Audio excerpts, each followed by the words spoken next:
Hello viewers, আসসালামু আলাইকুম। কেমন আছেন সবাই? আশা করি সবাই ভালো আছেন।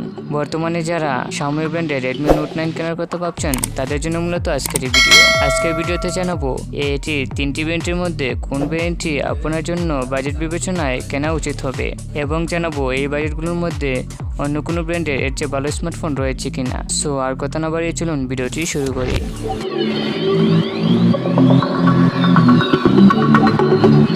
প্রথমে জেনে নেব Redmi Note 9 এর ফুল স্পেসিফিকেশন।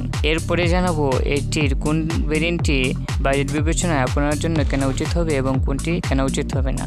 এতে থাকছে 6.53 ইঞ্চি আকারের একটি full HD plus IPS LCD display, যার রেজলিউশন হচ্ছে 1080 pixel by 2340 pixel.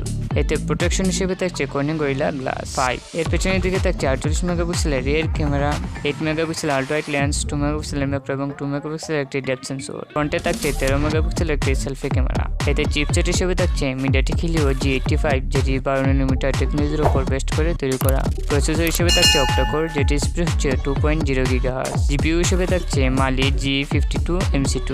Redmi Note 9 এর তিনটি ভেরিয়েন্ট রয়েছে। প্রথম ভেরিয়েন্ট 4GB RAM ও 64GB ROM, দ্বিতীয় ভেরিয়েন্ট 4GB RAM ও 128GB ROM, তৃতীয় ভেরিয়েন্ট 6GB RAM ও 128GB ROM। অপারেটিং সিস্টেম হিসেবে থাকছে Android 10 MIUI 11।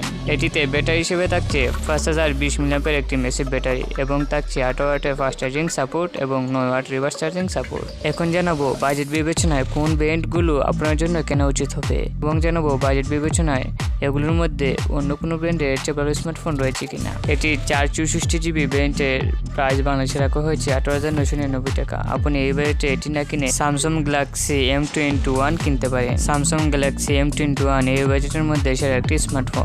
428GB ভ্যারিয়েন্টের প্রাইস বাংলাদেশে রাখা হয়েছে 19,999 টাকা, যেটি এই বাজেটের মধ্যে সেরা একটি স্মার্টফোন। এই বাজেটে অন্য কোনো ব্র্যান্ডের চেয়ে ভালো স্মার্টফোন আর নেই।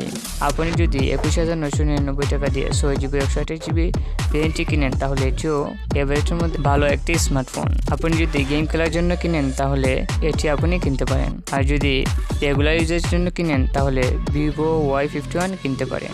Vivo Y51 এর ভিডিও লিঙ্ক ডিসক্রিপশনে দেওয়া থাকবে, আপনারা চাইলে দেখে আসতে পারেন। তো এই ছিল আজকের এই ভিডিও। যদি ভিডিওটি ভালো লাগে তাহলে এই ভিডিওতে অবশ্যই একটি লাইক ও কমেন্ট করে জানাবেন আপনাদের কোন ধরনের ভিডিও পছন্দ। ধন্যবাদ সবাইকে।